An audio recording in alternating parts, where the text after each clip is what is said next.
Welcome everybody to Blue Purple A's podcast. I am your host, Isaac here, who's here to give you my honest opinion about Minnesota Vikings football and Chicago Cubs baseball.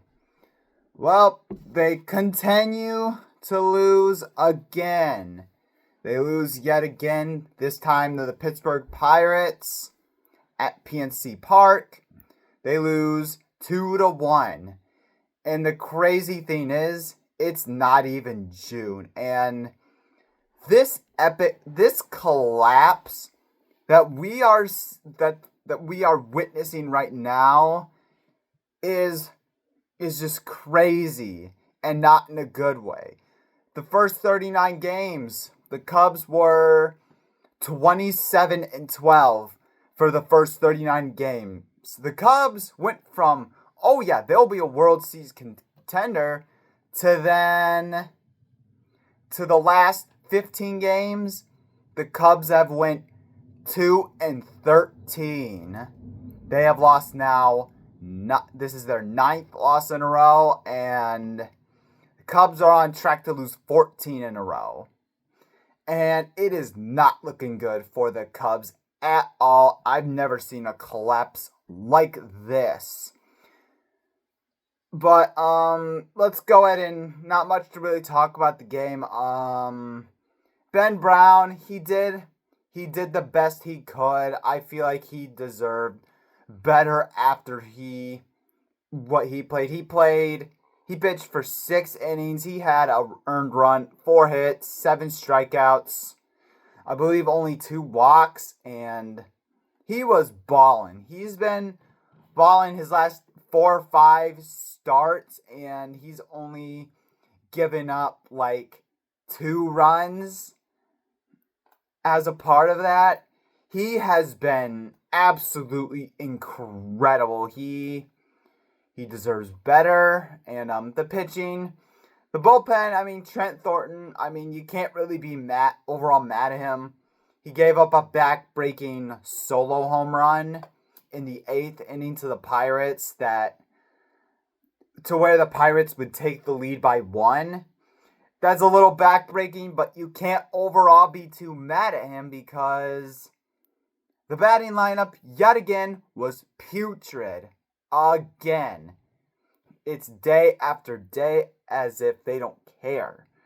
And the Cubs, though, they only had 1 earned run. They had 6 hits. That's not good enough at all. And what did I say? Momentum, they've always had issues with runners in scoring position. It's not just one batter, it's the whole collection of starters besides Pedro Ramirez. It's the whole collection that is in a very bad slump. So to start off, with 2 outs, they had bases loaded with, I believe, a couple of hits and a walk. And the Cubs, though, they had a chance to strike early in the 1st inning, and Dansby Swanson, just an easy pop out, just to basically go. And they would have gotten 2 runs, at least 2 outs, no big hits. And remember, this is Dansby Swanson. That's his guy, Jed Hoyer's guy, and Dansby Swanson has a batting average of, it is under 200, of .200. His batting average. That's pathetic. He has been awful, and the fact that we kept him is a mystery to me. And the only run the Cubs were able to get was Michael Busch with a solo home run. Other than that, the Cubs couldn't score. They could not score after it. And it's not like the Pirates really did much. They were not that great. They had a hard time finding the strike zone for the most part. The Cubs couldn't take advantage. The Pirates only had 7 strikeouts. They only struck out 7 batters, and the Cubs managed to only pull off 1 whole run out of that. That is awful. That is very bad. And they weren't even going up against an ace pitcher either. They weren't going up against Paul Skeens. They weren't. They weren't. I mean, Mizorowski, I mean, he's an okay starter. He's not an ace pitcher. He's an okay pitcher, but they absolutely still got torn apart by them, and the bullpen as well. And this continues to be a trend. And also, some coaching at the end of the game by Craig Counsell was awful.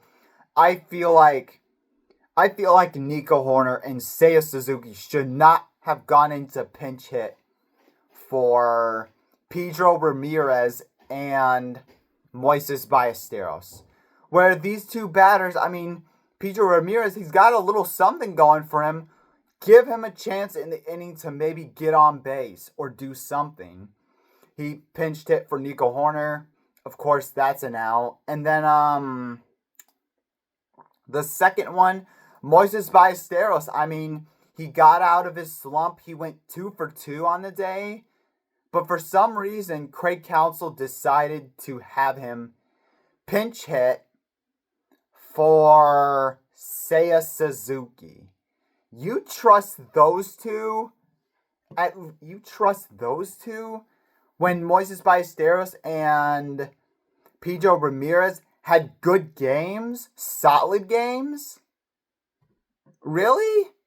What kind of sense does that make? And of course, they both get out easy, and Carson Kelly does nothing. Which, I mean, I guess you can put him in for Miguel Amaya, but it didn't matter. But those two coaching is inexcusable. Also, why isn't Kevin Alcantara out there? I mean, if you have no problem starting Pedro Ramirez, why isn't Kevin Alcantara out there? He needs to start today. He needs to start tonight because, I mean, you're not guaranteed that he's gonna hit home run after. He's not gonna hit like 4 home runs in one game. I don't expect it, but you don't know unless you try, Craig. So try giving them some playtime. Give Kevin Alcantara some playtime, and not just as a pinch hitter or as a replacement runner. You just can't. I just don't want to see that. Otherwise, I mean, you're still in the slump that you are, and the Cubs, I mean, this monumental downfall in this train wreck continues, and what a shame. What a shame it is. So, thank you guys so much for watching. Hit the like button. Hit that subscribe button if you haven't already. Go Cubs.